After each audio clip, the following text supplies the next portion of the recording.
समस्त जन कल्याणे निरतं करुणामयं नमामि चिन्मयं देवं सद्गुरुं ब्रह्मविद्वरम् वसुदेवसुतं देवं कंसचाणूरमर्दनं देवकी परमानन्दं कृष्णं वन्दे जगद्गुरुं कृष्णं वन्दे जगद्गुरुम्. Okay, so we start with verse 39, but before that, a little bit about the verse that we did last time, that is verse 38. That verse is a little tough to do because it is Sukha Dukkha Same Kritva Labha Labho Jaya Jayo. And we said that basically he is advising equipoise as a skill of living. Because if your mind is restless, if your mind is jumping, then no action that you do can be perfect. It is not, I understand that nobody can do this, that everything is the same for him. But there could be a semblance of equipoise, there could be a semblance of calmness when you are acting in the world outside, and at least you should have the grit to stand. And it is like, if you don't do it, then there are dissipating mental energies which hamper work. So the example given is that of a lighthouse standing in a turbulent sea. The sea around is turbulent, but the lighthouse is stoically standing there, stiffly standing there, strongly standing there, meeting all the waves over there. Also, that the philosophy should be universally acceptable and useful. Otherwise, it is no philosophy. It has to apply to everyday living. So here, how does it apply? Because as I said, that when you do these actions, Gurudev used to say that these are the actions become cathartic. This word catharsis is from Aristotle's Poetics, and he uses the word as purgation of emotions, a release of pent up emotions to ease the mind, to calm the mind completely. That is how he uses it. So over here, what does it mean? That all the actions that you do, making all those three sets of opposites equal for you or not affecting you, then your actions, you indulge in action with full energy, with full enthusiasm, despite anything that is troubling you, and then your actions become cathartic. That means they diffuse all mental agitations. They make your mind pure, because your mind that is agitation less becomes pure. You have indulged in an activity which you desired, and you have indulged in it fully, whatever the activity, but without getting upset, without going up and down, and therefore the action becomes then cathartic in its effect. It purifies the mind. So that action helps you in your spiritual sadhana. It helps you to lift yourself. It helps you to perfect yourself. Apart from that, the action becomes perfect because your mind is not tossed and your mind is not oscillating at all in any way. Whenever you are upset, any spiritual seeker should try to go to the root of why are you upset. You must contemplate on that. And when you do contemplate on that, when you keep going, this caused this, and this caused this caused this, when you go to ultimate cause, you will always notice that the ultimate cause is basically me and mine. That me and mine is the only thing that troubles the mind. There is nothing else that can disturb the mind. See, a neighbor's son falling from the roof. You are sympathetic and you say that, oh, what a bad thing to happen. You try to help, but it doesn't make your mind jump up and down because there is no me and mine. Anything happening to what is yours or you will upset you because there is total identification. So when he says here, this kind of action that he is advising can only take place when you detach yourself from the PFT, as Gurudev used to call it, perceiver, feeler, thinker, which is the function of the individualized mind and intellect equipment. So when you detach yourself from the mind and intellect equipment, you just act because you want to act and it is the right thing to do, and you act with full determination and full enthusiasm. Only then can this, you can practically succeed. So it is a very, very practical advice given over here. And you get a benign result. Okay, now we come to the next one. एषा ते भिहिता सांख्ये बुद्धिर्योगे त्विमां शृणु बुद्ध्या युक्तो यया Partha कर्मबन्धं प्रहास्यसि. It says, this which has been taught to thee, that means the previous verse, he is referring to the previous verse, that this equipoise that has been taught to thee is wisdom concerning Sankhya. That means logically it is wise. When you logically think about this advice, it is the only wise advice. Now listen to the wisdom concerning yoga. See, yoga he had already defined in the previous verse, and that yoga we had said that, there are 63 different kinds of yoga advised by Patanjali. But apart from that, also he has advised the Ashtanga Yoga. Patanjali's Ashtanga Yoga. In the Ashtanga Yoga also, he goes from basics of equipoise and asanas, physical exercises, he goes right up to samadhi and self-realization, even in those 8. But the 63 that he advises are all nothing else but exercises in samatva bhav. And Gita also says, samatvam yoga uchyate. That means equipoise is called yoga. Now, so much for the word yoga. I had told you that this word actually means to join. It means yoke. The English word yoke has the same root, Y-O-K-E. So you have a yoke on the shirt, where the top part joins the bottom part of the shirt. That is called a yoke. It is the joining. So here when you say yoga, what is being joined to what? The not self, which is the unreal self, is being discarded, and your individualized ego is joining the ultimate reality, the true self, and becoming one. So all those exercises, all those advices that help you to do that help you to join, as they say, Jivatma ko Paramatma se. That means joining the individualized self to the total self. Now, when you do that, that is called yoga. And all those things that help you, whether it is exercise or physical or breathing exercises, or that it is equipoise of mind and intellect, or it is karma yoga, whatever you are doing, you mourn, upvas, these are all sadhanas. So when you do all these, then they lead to the ultimate joining. And it is not joining one from the other, because really, truly speaking, the other doesn't exist. It is like the sleeper becoming the waker, the dreamer becoming the waker. So the dreamer doesn't exist really. There is a relative reality to the dreamer only. So if you say that the dreamer joins the waker, that would be wrong.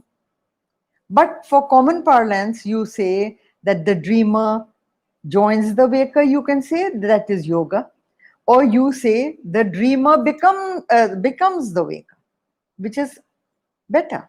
So here also, the human being realizes his true self. He doesn't associate himself anymore with the body, with the individualized ego, and thinking himself to be just the mind and the intellect. But he says, see, Tvimam Shrinu. Shrinu means the teacher over here is saying, now listen. So whenever the teacher says listen, he wants the student to pay attention, to carefully understand. See, there are two words. One is hearing and the other is listening. Hearing is when any sound hits the tympanum, you hear. And listening is when that sound carries a meaning for you. That sound carries an advice for you, a meaning for you, and you digest it and then inculcate it. That is called listening, isn't it? You also use it in terms when your children, you're asking your children to do something and they don't, then you say, listen to me. When you say listen to me to a child, you mean that not only hear me, but also do what I'm saying. That is what you say when you say listen to me, or you are not listening to me. So is the same usage over here when he says Shrinu. Now, Buddhi Yogi. Buddhi Yogi, you see, this is Vyasa's own phrase. He is the progenitor of this word, Buddhi Yoga. It is nowhere there in Patanjali's Yoga Shastra. In Patanjali's Yoga Shastra, you have Karma Yoga. But Krishna purposely uses Buddhi Yoga over here because Arjun was a student of the Vedas, and in those days, Karma Yoga only stood for rituals performed. And rituals, Arjun knew very well. Which ritual gives you which result, from where does it come, how does it happen, you know? So he knew all that. So he doesn't want to confuse Arjun. When he says Buddhi Yoga means the previous verse. Sukha dukkha same kritva labha labho jaya jaya. That is the discipline of the mind. That is not the discipline of the body. Karma is with the body, mostly. Of course, karma is with the mind also. We'll come to it later. But here when he says Buddhi Yoga, that means the mental gym of the mind. Like in gym, you toughen your muscles by exercises. These exercises, that Sukha Dukkha Same Kritva Labha Labho Jaya Jaya, this is a mental gym. These are exercises recommended for you to strengthen your mind, to toughen your mind, to face life's challenges. Okay, so he uses this so that he may not confuse Arjuna in this thing. Okay, now over here he says karma bandha. This word is important. He says, see, buddhya yukto yaya partha karma bandha prahasyase. Karma bandha. How does action become bandhan? Because it is momentary. It is only for a short while. Bandh means that you are tired. Right? Now also understand that karma bandha becomes a bandhan by impressions it leaves in your mind. Now those impressions in the mind become the bandhan that compel you, that egg you on to a certain kind of action depending on your mental impressions. That is why everybody's actions are not the same. Every human being acts differently in a similar given situation. Why does that happen? Because his mental impressions of the actions of his past, of the thoughts of his past, have left a mark on his psyche, and that mark compels him to act in a certain way, to think in a certain way. Now see, when you see a beautiful house, an architect will say, beautifully designed, lovely house, right?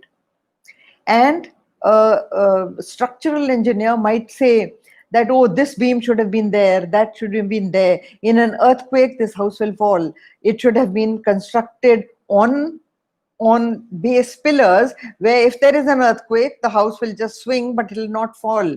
This is a structural engineer, right? Now then, a businessman or a realtor, he will say, how much do you think would be the cost of this house? You see the different mindsets. Each one will think differently about the same thing. So these are what are called the impressions in the mind of the person, and which become karma bandha. They determine your thought and they determine your action. Everybody's is different. And so now, when he says that, look what he says, prahasyasi, means that you will cast off the results of action. This is a very interesting thing, because he says that in Buddhi Yoga, you have two benefits. One benefit, the first benefit is that, when he says, now listen, he is saying it authoritatively. He is saying, you listen to me what I'm saying. The teacher is saying, listen. So there is authority. And he is trying to say that you minus the PFT, it will free you if you minus the PFT. Give you an example of that. See, the example is like this, that if there is no individual to get the punishment or the reward of the action, supposing somebody has done something criminal, then the person dies. Now tell me, even if he is being tried in court, whom will the court punish? That man has already died.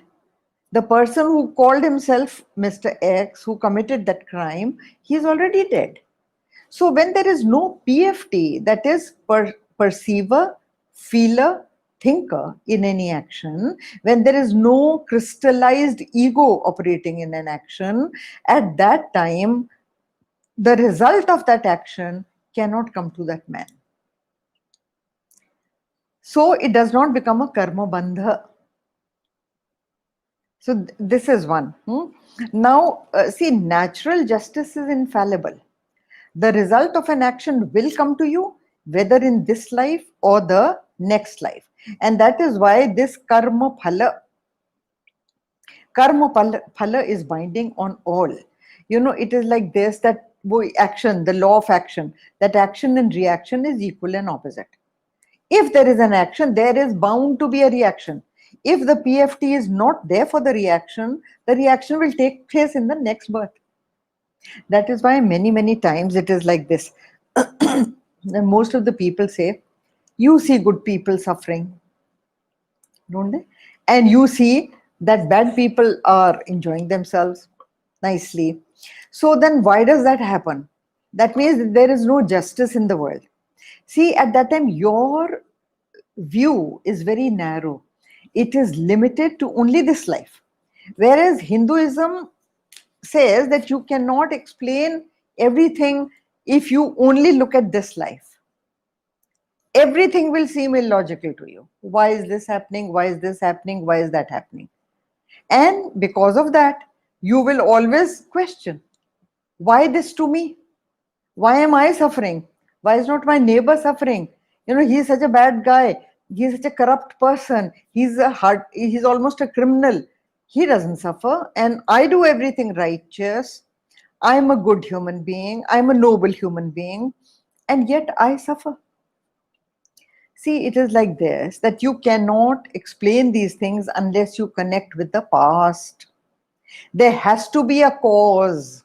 Nothing, absolutely nothing can happen without a cause in this world. This world rests on causation. Cause and effect, cause and effect. So if you are suffering, if there's something happening, there has to be a cause somewhere. Now, hunting for that cause, we cannot, because we cannot go into our past. But if you take just this life, to give you an example only from this life, there was one Mr. Iyer in Chennai who committed a murder. So the police was after him. The police was chasing him. And so Mr. Iyer thought that I must disappear from here. And he went underground for some time. After that, he surfaced in Punjab. And by the time he was underground, he grew a beard, he grew his hair, and he became a Sardarji, and he put on a turban. So half his face was hidden by a beard, and the top was hidden by a turban, and he put on glasses. And then after that, he changed his name to Satnam Singh. So he is no longer Mr. Iyer. He is Satnam Singh, operating in Punjab somewhere, maybe Ludhiana. Now in Ludhiana, he, to hide himself, he gives up all his criminality and he truly starts donating, he starts helping the poor, he becomes a good man. And when you go on repeating good actions, they get to you, they change your personality, they have the power to really change your thinking also. So he slowly actually becomes a good man. Now everybody in that city knew him to be a very good man, but the law kept on hunting for him, the police kept on searching for him, and slowly, the police came to where he was. And they caught him.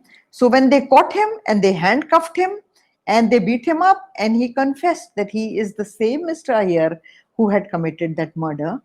And of course, he was tried in court and then given a death sentence for that murder. So everybody was wondering, that's such a good man, and look what happened to him.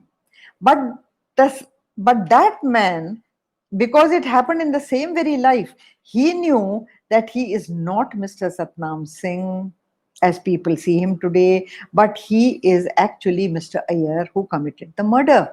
Now this happened in one life, but this can stretch to 2 lives, it can stretch to 3 lives, 4 lives. Whenever the situation is ripe for that action to fructify, it will bear fruit. So when the action actually does bear fruit, then you ask, how come? How come this is happening? But remember, we always ask about bad things, that how come this is happening? We never ask about good things, that how come this is happening? So good things also, when they happen to you, they are the result of your past meritorious actions that they happen. So nature's justice is always perfect. Nature can never go wrong. And one sannyasi that I was listening to said that karma phala, the karma phala which has to punish you for some bad action, always comes from your bedroom. When he said that, so I asked him, what do you mean by bedroom? He said it comes from your own family.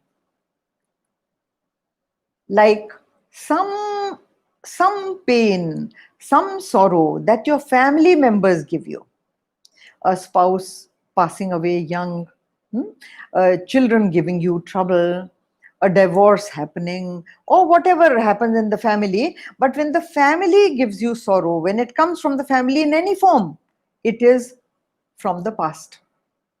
That is the hardest punishment, because you can do nothing. A young son dying, a small baby dying. What is this? Karma phala. Now that karma phal, you cannot. Remember Raja Dashrath? Look how his karma phal came. Through his own wife, Kaikeyi, through his own son Ram, whom he loved so much and Ram loved him so much. But Ram was the cause of his death, because in his previous life, he caused the death of 2 old people because he killed their son. And the whole thing came full circle over there. So it comes back, action and reaction will come. There is no way that you can escape this. Now then, you will get your quota, you will get your chances to weep, you will get your quota of happiness depending upon the past. And when you live through those, if you live through those with Buddhi Yoga, following Buddhi Yoga, then you get freed from the tyranny of your vasanas. Because you have, by doing whatever you are doing, you have already exhausted your vasanas. See, vasana exhaustion is one thing. Is a very difficult thing.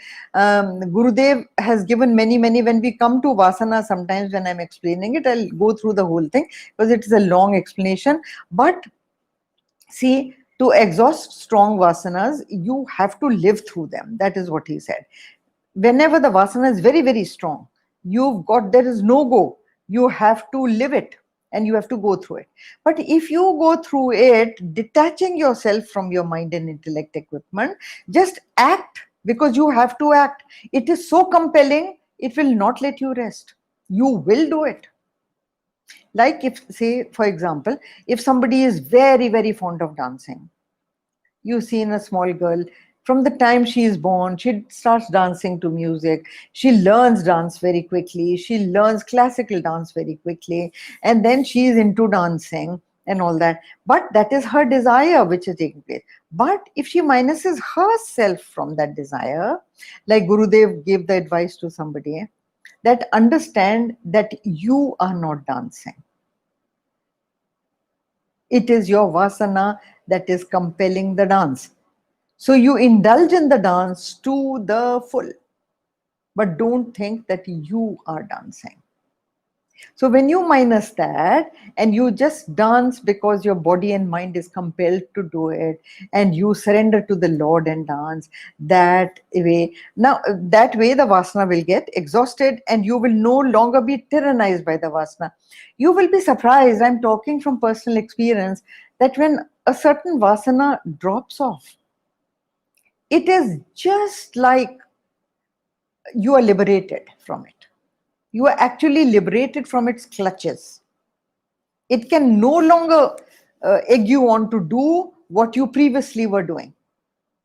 Every spiritual seeker, even if you are in the initial stages of spirituality, you must have experienced that many things that you did in the past have left you. You haven't left them, they have left you. You no longer want to do all those silly things that you were doing previously. You want to do meaningful things. You want to do things that will give you ultimate satisfaction. You want to do those actions which will give you ultimate happiness, not happiness that comes and goes and comes and goes. Because all these others, sukha dukkha samekrita, labha labh, jaya jaya, they all give you temporary sorrow and temporary happiness. Now, understanding all that, you must think that whatever is happening to you, see, what helps you in doing it is that when something is happening to you, understand that it is part of a design.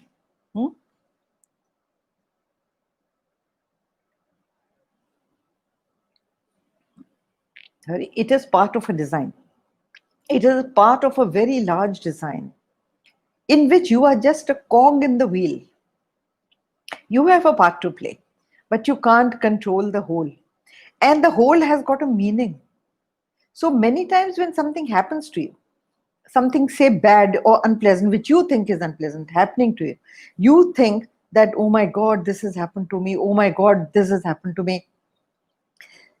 Many times you must have experienced that after a few years, you say, oh, thank God it happened the way it happened. If it didn't happen like that, I would have been in a soup. So many times you say, thank God it happened like that. Isn't it?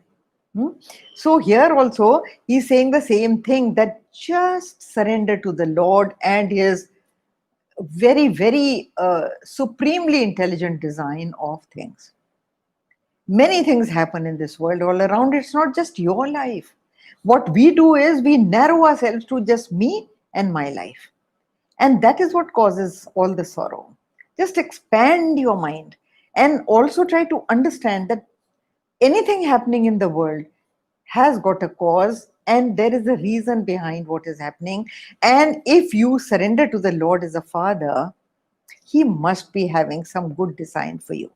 That ultimate result for you definitely will be beautiful. It will be good. It will not be bad. So like that. So there is the story of a king and his his principal secretary, his mantri, they are both going in the forest and they lose their way. Then they are very, very thirsty. So they see a well. Now, in that well, the mantri says that, well, let me try and get water out of this well. And for you. So when the mantri is only trying somehow to get the water out of the well, he falls into the well. Now, once he falls into the well, oh, there's no way he can be pulled out. So the king says that I will have to go back to the kingdom to get somebody who will help you to come out of here. So the king takes his horse and moves ahead. Now the king had already lost his way. So he reaches a place where tribals used to live. Now they were wild tribals and they were cannibalistic. So what they did was that they said that we want to do some kind of pagan puja they were trying to do. And then they said that we need to sacrifice one human being for them. So suddenly they see this king and they catch hold of the king and bring him. They say, now sir, you say your prayers or whatever you like, but we are going to kill you. We are going to behead you and we are going to sacrifice you. A human sacrifice is needed for this ritual. The king was petrified, but he could do nothing. He is minus his army, minus his mantri, minus everybody. So what to do? Minus his minister. And they tie him up. Now, the moment when they're trying to tie up his hands, they realize that one of his fingers is missing. Basically, the king had one finger missing in one of his hands. When they notice that, oh, they say, oh, but he cannot be sacrificed because this is a defective piece. Now this defective piece can't be sacrificed, so let him go. So they release him. Once they release him, he goes back to his kingdom, gets help from there, fetches the minister out, and then they come back. Now, why I told this story was that this was bound to happen. All that happened was bound to happen. See the way the king was saved by the Lord. The thing did happen to him, but he was saved by the Lord. And the mantri, the minister, was also saved by the Lord by throwing him into the well, because the mantri did not have a finger missing. Supposing he was along with the king, they would have caught hold of him and they would have said, okay, sir, not the king, but you are a perfect human being and we will sacrifice you. So the Lord saved the minister and he also saved the king. I have told you this story only to tell you that when things happen, you feel that what a horrible thing has happened. Now what do I do? Falling into the well was happened. Losing their way was a bad story. Being caught by those tribals was a bad story. Going to be sacrificed was a bad story. All the things were bad. But when you look back, there was a design. There was a purpose in everything that happened, right? You must have so many times heard that someone was going to board the plane who did not board the plane and offered his seat to some needy person. And the plane crashed. That man died. This man was saved.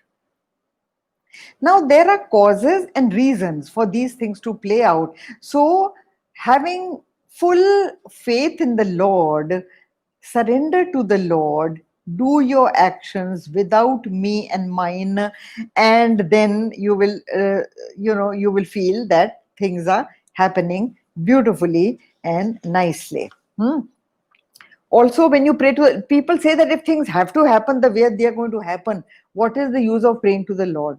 What is he going to do? How is he going to benefit us? See, things will happen as they are going to happen. But as a friend of mine said it very beautifully, that if a mountain is to fall on you, it will fall on you. But if you have surrendered to the Lord and you are sitting with full prayers to him, the mountain becomes a mountain of cotton wool. It will fall on you, but you will not be affected. This also, I am speaking from experience many, many times. Been in such a soup, sorry for the personal example, but it have been in such a soup, but the Lord has, that thing has happened, but it has not affected our family even in this much. In fact, we have been laughing and sailing through it beautifully. Where others have wondered that what is wrong with you? Aren't you sorry? Aren't you sad? But we were not. So this is now, this is like an operation being performed under anesthesia. That you go through it. You go through your stomach being ripped open, but there is no pain. You will not experience the pain. So that much for the beauty of surrender to the Lord. Now we come to the next one. Neha bhikramanaşosti pratyavayo na vidyate svalpamapyasya dharmasya trayate mahato bhayat. In this, there is no loss of effort. When he says this, he is talking about Buddhi Yoga. He is continuing to talk about Buddhi Yoga. This is a new type of yoga that Krishna is advising to Arjuna, as I told you, against Karma Yoga, because Arjuna understands Karma Yoga differently. So he says this means Buddhi Yoga.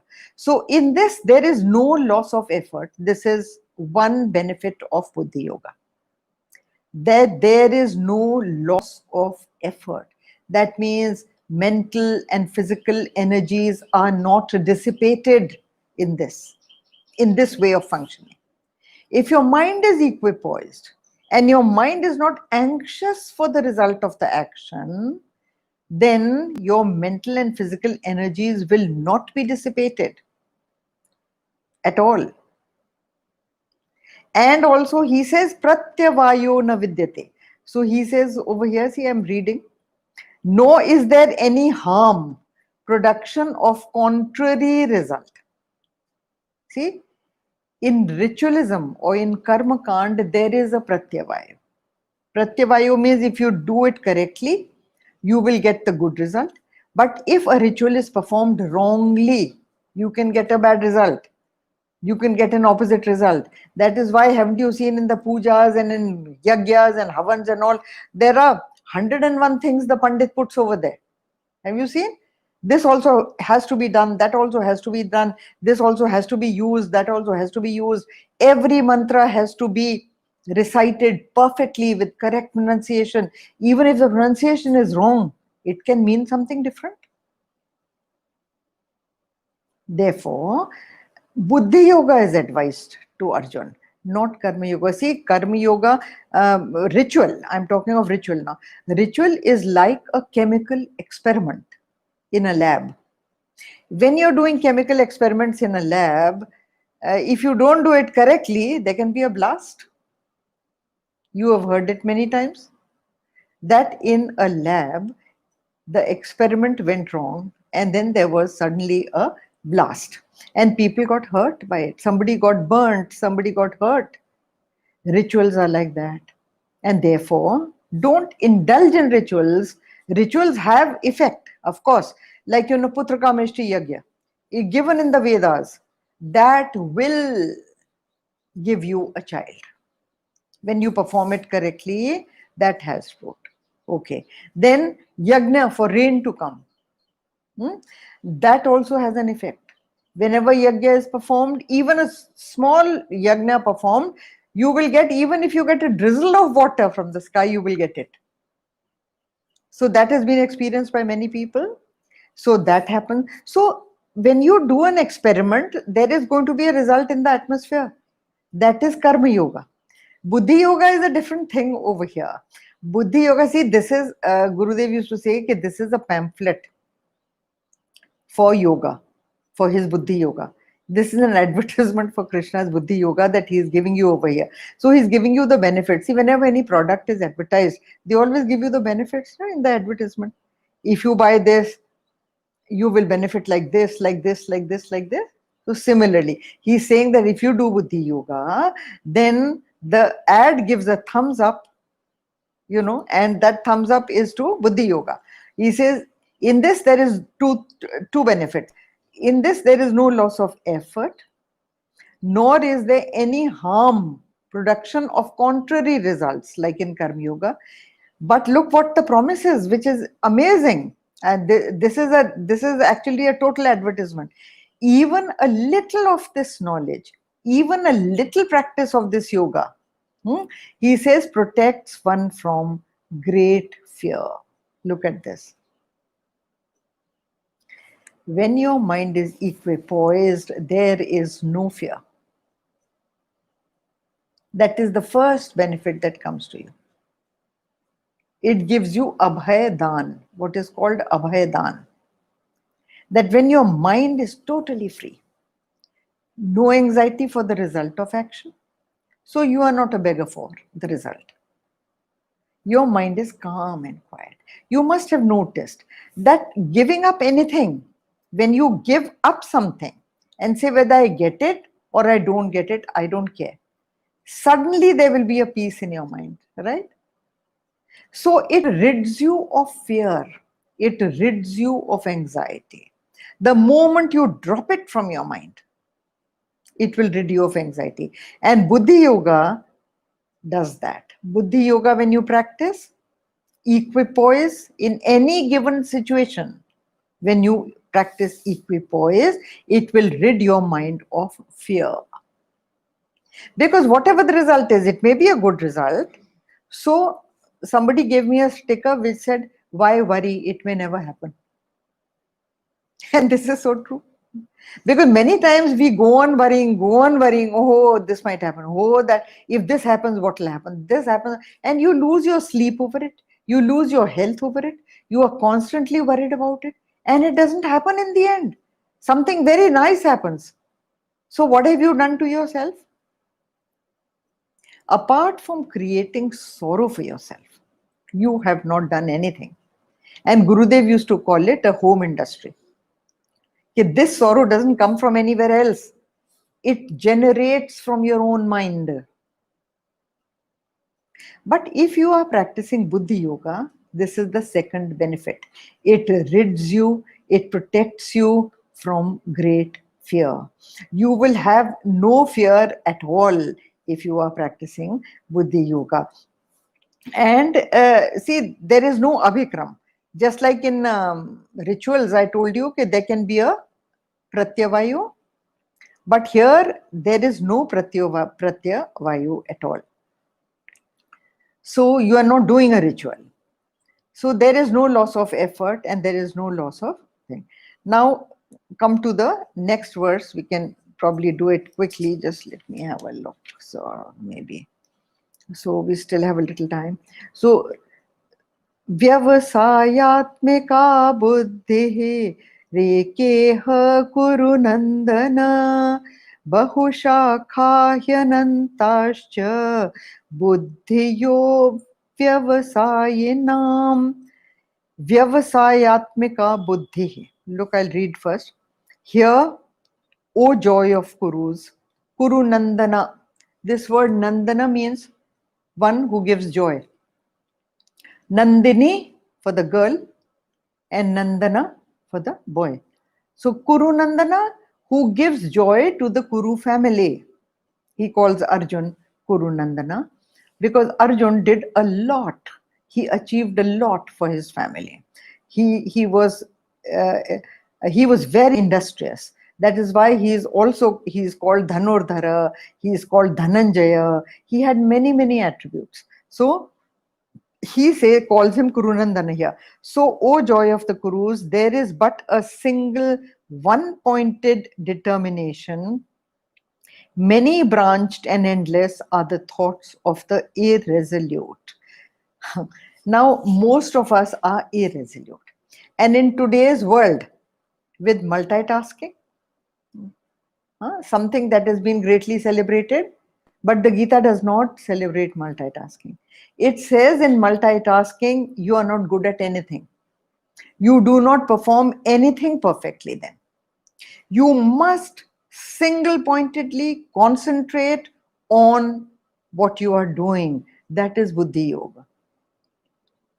Buddhi Yoga, it is inherent in Buddhi Yoga that your mind is peaceful, quiet, and single-pointedly With determination, you go towards your goal over here. So here, this is a psychological truth that single pointed one goal will, in anything, whether it's music or dance or politics or game or study or athletics, will definitely give you results. It's a psychological truth because the mind gathers a lot of power. There is a focus in the mind. See, mind is like a stream flowing, like a river flowing. Now, in a river, the water has a power when it flows, right? Now, if you cut channels in the river and divert the flow of the river to the fields around for irrigation, the force in the water of the river becomes less, isn't it? So, multitasking is like that. The mental force is the same, but you are doing this also and this also and that also and that also, then you are digging 20 different wells and not finding water in any, because you dig them shallow, then you leave that and dig another, then you leave that and dig another. But if the effort that you put in digging 20 different wells, you put only in one well, the effort of 20 wells, you go on digging deeper and deeper and deeper, you will definitely, for sure, you will get water. That is the use of the single pointed. Now see, Vyavasayatmika Buddhi, understand Vyavasay. Vyavasay, these days in common parlance, you call it business, isn't it? Now in business, the same thing you have to do. Vyavasayatmika Buddhi is single pointed, determined effort. Only then can you achieve a result. Many people just go halfway in business and then give it up. Oh, I'm not getting any profits. I'm not getting, oh, this is useless. Oh, this is a difficulty. That is a difficulty. And they give it up. But a true Vyavasatmika Buddhi is the Buddhi that continuously, single pointedly goes in a certain direction till you achieve a result. And Bahushakha Hyanantascha. Bahushakha, you understand, too many branches here and there. Similarly, in a river, if the river is flowing and you dam the water, okay, after damming the water, you open only one gate of the dam and all the water comes through that one gate. How much force does it generate? It generates electricity, you know that? How much power it can generate when the water is pushed through one single hole. The same thing is with the mind. That is what he's saying over here, that the dynamism in the thrust in the mind comes from Vyavasayatmika Buddhi, single pointed focus. And when this single pointed focus can only come with Buddhi Yoga. So you must practice Buddhi Yoga, and all your mental and physical energies, rather than being wasted in so many different, Bahushakha, they will be not wasted in so many different things. They will all move in the same direction. And when they move in the same direction, you will notice the glory that life can give you, the victories that life can give you, the benefits that life can give you. And any desire, whether it is to be the best mother or the best painter or the best businessman, all can totally fructify into fruition if you put in single pointed effort. And therefore, Krishna advises Buddhi Yoga for a successful Karma Yoga. Karma Yoga can also be successful if your mind is totally focused. Karma Yoga here, I do not mean ritual. We will come to Karma Yoga in chapter 3 and chapter 4 if we do it. So this much for today. Om Purnamada Purnamidam Purnat Purnamadachyate Purnasya Purnamadaya Purnameva Vashishyate. Om Shanti Shanti Shanti. Hari Om. Shri Gurubhyo Namaha. Hari Om.